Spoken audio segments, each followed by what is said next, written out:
নমস্কার শ্রোতা বন্ধুরা, আজকে আমি আপনাদের জন্য নিয়ে এসেছি হেমেন্দ্র কুমার রায়ের লেখা একটি রহস্য রোমাঞ্চকর গল্প কি।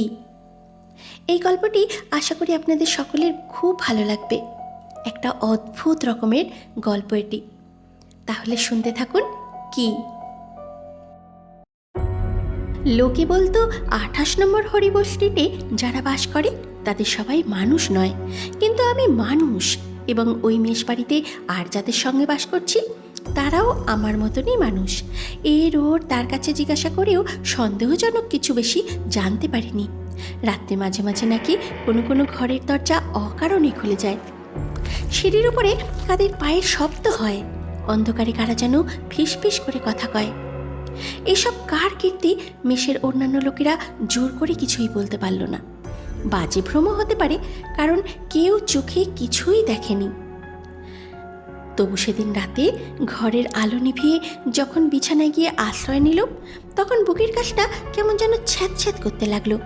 মনে হলো ঘরের থমথমে অন্ধকার যেন কেমন একটা অস্বাভাবিক ভয়ে ছমছমে হয়ে আছে। খাটের উপরে অনেকক্ষণ ধরে এপাশ ওপাশ করলুম, তবু চোখে ঘুম নেই। এমন সময়ে একটা ভয়ানক কাণ্ড হলো। ঠিক যেন কড়িকাঠ থেকে আমার বুকের উপরে কি একটা খসে পড়ল। একটা হাত পাওয়ালা জীব, দু হাতে সে আমার গলা চেপে ধরল। কুকুর নয়, বিড়াল নয়, কি এটা? মানুষ! কড়িকাঠ থেকে পড়ল মানুষ। কাপুরুষ নই, কিন্তু তবুও আতঙ্কে আঁতকে উঠলুম। দুখানা হাড় কঠিন হাত আমার গলা টিপে ধরেছে। আমার দম বন্ধ হয়ে আসছে। আমি প্রাণপণে তাকে চেপে ধরলুম। সে আমার গলা ছেড়ে দিল বটে, কিন্তু ভীষণ বিক্রমে আমার সাথে লড়তে লাগলো। কখনো আঁচড়ায়, কখনো কামড়ায়, কখনো আমার উপরে ঝাঁপিয়ে পড়ে।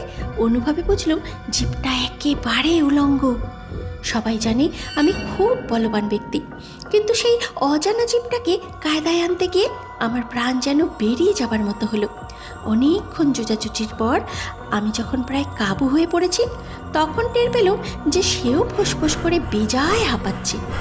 তখন উৎসাহিত হয়ে আমি দ্বিগুণ বিক্রমে তার বুকের উপরে 2 হাঁটু দিয়ে চেপে বসলুম। তারপরে এক হাতে তার গলা টিপে আর এক হাতে বেড সুইচটা চিপে দিলুম। কিন্তু আলো জ্বালার সঙ্গে সঙ্গে যা দেখলুম, শুনলে কেউ বিশ্বাস করবে না। এখনও সেই মুহূর্তের কথা ভাবলে আমার প্রাণ শিউরে ওঠে। আলো জ্বেলে বিছানার উপরে আমি কিছুই দেখতে পেলুম না। কিছুই নেই, কিছুই নেই। তবে আমি কাকে চেপে ধরে আছি? কে আমার সর্বাঙ্গ আছড়ে কামড়ে রক্তাক্ত ও ক্ষতবিক্ষত করে দিচ্ছে? আমার 2 হাতের ভিতরে এমন ছটফট করছে। এর দেহ তপ্ত, মাংসল, এর হৃৎপিণ্ড ধুকপুক করছে। এর শ্বাস প্রশ্বাসের শব্দ শোনা যাচ্ছে, অথচ আমার চোখের সামনে কিছুই নেই। কোনো অস্পষ্ট ছায়া বা ধোঁয়াটে রেখা পর্যন্ত নয়। এতক্ষণ পরে মহা ভয়ে আমি চিৎকার করে উঠলুম। 1 বার নয়, 2 বার নয়, বারবার। এই ব্যাপারের পর চিৎকার না করে থাকা যায় না। পাশের ঘরে থাকতো আমার বন্ধু মহিম। সে তাড়াতাড়ি ছুটে এলো।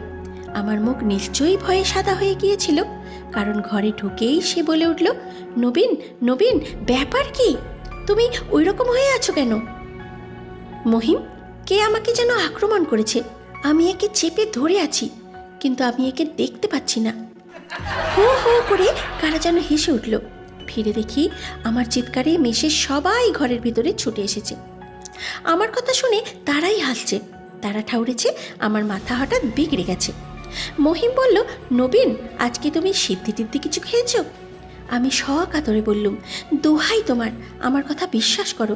দেখছো না আমার গা দিয়ে কেমন রক্ত ঝরছে? দেখছো না এর ধাক্কায় আমার দেহ কেঁপে কেঁপে উঠছে? আচ্ছা, এতেও যদি তোমার বিশ্বাস না হয়, তবে তুমি নিজেই এদিকে এসো, এর গায়ে হাত দিয়ে দেখো। মহিম এগিয়ে এলো। তারপরে আমার নির্দেশ অনুসারে এক জায়গায় হাত দিতেই তীব্র চিৎকার করে উঠল। মহিম ওকে ছুঁয়েছে। আমি যন্ত্রণা বিকৃত স্বরে বললুম, মহিম, আমি আর একে রাখতে পারছি না। ওর জোর যেন ক্রমেই বেড়েই চলেছে। ঘরের কোণে এক গাছা দড়ি পড়ে আছে। শিগগির দড়ি গাছা নিয়ে এসো, আমাকে সাহায্য করো। মহিম আর আমি দড়ি দিয়ে সেই অদৃশ্য জীবটাকে বাঁধতে লাগলুম। সে এক অদ্ভুত দৃশ্য। শূন্যতার চারিদিকে দড়ি জড়ানো। ঘরের ভিতরে যারা ভিড় করে দাঁড়িয়েছিল তারা ভাবল আমরা কোনো কৌতুক অভিনয় করছি। বাড়িওয়ালা বললে, এই পাগলামি দেখার জন্য কি তোমরা রাত 2টোর সময় আমাদের ঘুম ভাঙালে? আমি রেগে বললাম, পাগলামি? যার খুশি হয় এসে এর গায়ে হাত দিয়ে দেখুক না। কিন্তু সেই পরীক্ষাতেও কেউ রাজি হলো না। তবু তারা আমাদের কথায় বিশ্বাস করলো না। বাড়িওয়ালা বলল, জ্যান্ত জীব অথচ দেখা যায় না, এ কেমন গাঁজাগুড়ি কথা। আমি আর মহিম তখন একসঙ্গে দড়ি ধরে সেই অদৃশ্য জীবটাকে টেনে তুললুম। তারপরে 2-1 বার তাকে শূন্যে দুলিয়ে দড়িগাছা ছেড়ে দিলুম। একটা ভারী জিনিস পড়লে যেমন হয়, ধপাস করে একটা শব্দ হলো। বালিশ ও বিছানার মাঝখানটা নেমে গেল এবং খাটের কাঠ মচমচ করে আর্তনাদ করে উঠল। পর মুহূর্তে ঘরের ভেতরে আর জনপ্রাণী রইল না। বিষম ভয়ে সকলেই হুড়মুড় করে বেগে পলায়ন করল। বিছানার উপরে পড়ে সে ছটফট করছে, আর তার ছটফটানির চোটে বিছানার চাদরখানা কুঁচকে লণ্ডভণ্ড হয়ে যাচ্ছে। মহিম বললে, নবীন, এই দৃশ্য চোখে দেখতেও আমার ভয় হচ্ছে। আমারও। কিন্তু ব্যাপারটা যে একেবারেই ধারণাতীত, তাও বলতে পারি না। তুমি কি বলছো হে? এর চেয়ে ধারণাতীত ব্যাপার কি আর হতে পারে? পৃথিবীতে এমন ব্যাপার আর কখনো ঘটেছে? আচ্ছা, ভালো করে ভেবে দেখো, আমাদের সামনে একটা বস্তু রয়েছে, অথচ আমরা তাকে দেখতে পাচ্ছি না। বাতাসকেও আমরা দেখতে পাই না, কিন্তু আমরা তাকে ছুঁতে পারি। বাতাসের অস্তিত্ব আমরা কি অস্বীকার করি? কিন্তু এ যে জীবন্ত, এর বুকে হাত দিলে হৃৎপিণ্ডের স্পন্দন অনুভব করবে। নবীন, তুমি প্রেতচক্রের কথা শুনেছ তো? সেখানে এমন সব প্রেতের আবির্ভাব হয় যাদের দেখা যায় না, কিন্তু ছোঁয়া যায়। মহিম, মহিম, তুমি কি তবে বলতে চাও আমরা একটা প্রেতকে গ্রেপ্তার করেছি? আমি এখন কিছুই বলতে চাই না, তবে ব্যাপারটা শেষ পর্যন্ত না দেখে আমি ছাড়ব না।